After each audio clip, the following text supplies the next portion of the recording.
अध्यक्ष जी, एक कहावत है कि दुनिया की सारी नेमत सारी दौलत आपके पास है और सेहत आपके पास नहीं है तो वो सारी दौलत बेकार है। तंदुरुस्ती हजार नेमत के बराबर ये कहा जाता है। और जहां तक सवाल है हमारे उत्तर प्रदेश के स्वास्थ्य विभाग का, तो मंत्री जी जब खड़े होते हैं तो बताते हैं कि जैसे बहुत बड़ी क्रांति स्वास्थ्य विभाग के अंदर उत्तर प्रदेश की सरकार ने कर दी। मंत्री जी ने पिछले जो बजट आया था पिछली बार, वो बजट था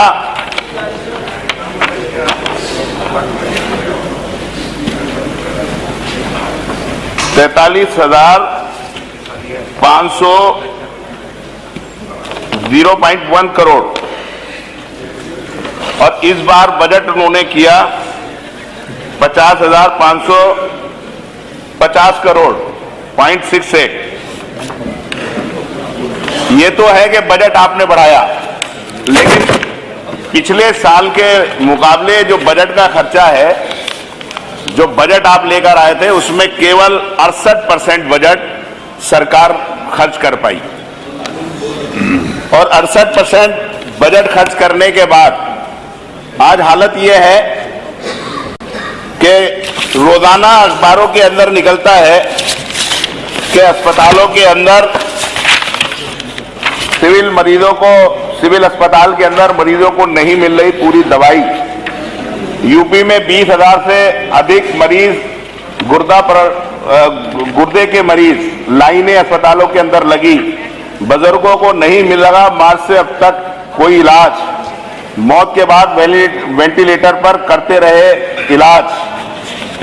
मेरा कहने का मकसद ये है कि जहां तक स्वास्थ्य सुविधाओं का सवाल है, सरकार ने गरीब लोगों को आयुष्मान कार्ड दिया है और आयुष्मान कार्ड के बारे में बहुत ज्यादा प्रचार प्रसार सरकार करने का काम करती है।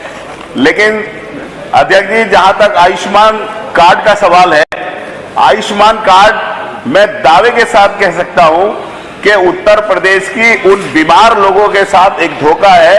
क्योंकि आज कोई आयुष्मान कार्ड धारक जब किसी अस्पताल के अंदर जाता है तो अधिकतर अस्पताल ऐसे हैं कि जो अस्पताल ये बोलते हैं कि ये आयुष्मान कार्ड है, इसके अंदर इसकी बीमारी का इलाज नहीं होगा।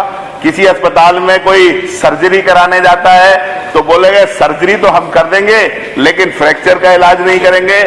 दूसरा कोई कहीं वो जाता है उसके पास तो वो कहते हैं कि हम लोग आपका जो है बहुत सारी बीमारी है इसके अंदर ऐसी आयुष्मान कार्ड के अंदर, जैसे डिलीवरी का है, नॉर्मल डिलीवरी नहीं हो सकती, नॉर्मल सीजर नहीं हो सकता।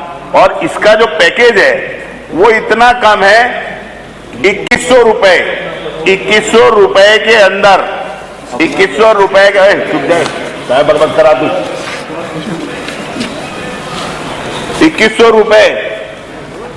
रुपए के अंदर उसे खाना भी देना पड़ेगा, दवाई भी देनी पड़ेगी, डॉक्टर की विजिट भी देनी पड़ेगी और अगर छुट्टी होगी तो 5 दिन की उसे दवाई भी देनी पड़ेगी।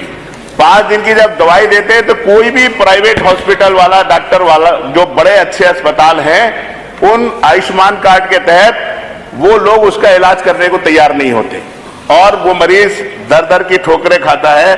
और कोई भी जो आप लोगों ने अस्पताल को आयुष्मान पे इलाज करने के लिए दिया है, उनकी हालत इतनी खस्ता है और जिन लोगों ने इलाज किया और जो बिल भेजे, उन बिलों का पेमेंट इतना कम स्लो हो रहा है कि कोई भी अच्छा अस्पताल आयुष्मान का इलाज करने के लिए तैयार नहीं है। अध्यक्ष जी, मैं मुरादाबाद से आता हूं। मुरादाबाद इस उत्तर प्रदेश का सबसे ज्यादा फॉरेन करेंसी जनरेट करने वाला जनपद है। उस जनपद के अंदर लाखों मरीज हैं जो दमे के मरीज हैं, कैंसर के मरीज हैं। सरकार कहती है 1 डिस्ट्रिक्ट 1 मेडिकल कॉलेज। हमारे 1 करोड़ लोगों का दबाव है इलाज का मुरादाबाद के ऊपर। या तो जाकर 70 किलोमीटर बिजनौर में इलाज कराएं या बदायूं में कराएं या 140 मेरठ में कराएं। और जो आप कहते हैं कि साहब जो प्राइवेट मेडिकल कॉलेज है उनसे हमने टाई अप किया है, आप पता करिए मंत्री जी, वहां पे उन जो मेडिकल कॉलेज मुरादाबाद के अंदर है उन पे जो प्राइवेट अस्पताल हैं उन्हीं की कीमतों के ऊपर मरीजों का इलाज हो रहा है।